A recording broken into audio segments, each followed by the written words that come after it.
We can only assume that something was done to their vocal cords.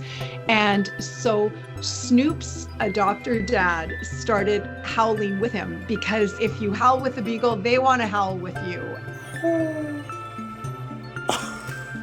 That was a good one. It's part of their bonding process. He realized that Snoop really had no voice. He tried to howl with him, but it was a bit of a whisper.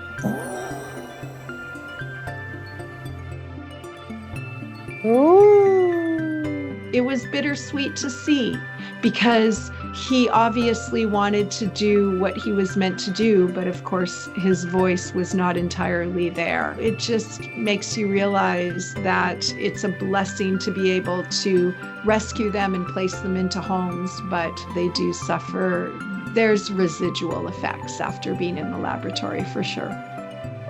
They've never walked on grass. They've never been in a family situation. They've never played with a toy.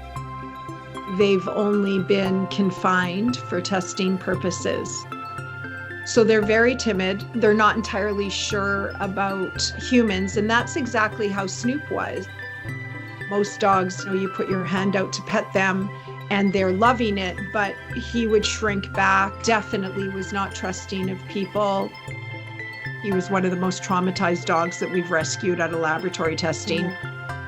He was one of those dogs that needed sort of personal one-on-one attention from the human. Snoop's adopter had reached out and said that he lost his dog and that eventually he'd be ready to adopt and that he would love to adopt from us. And it was just a perfect match. For what I see, they're best friends, absolutely best friends. He has just come so far from being timid, and you can even see it in his face.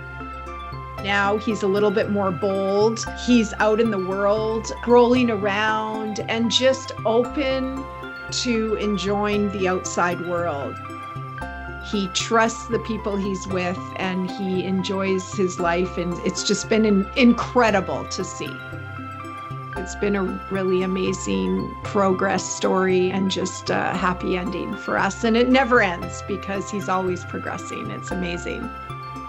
The animals and the beagles that we bring in are the greatest ambassadors. They just teach us so much. I mean, they forgive, they're resilient. They really tell the story of how important it is to have a space for these animals and that they can go on to live so many more years outside of the cage and that they can truly go from lab to love.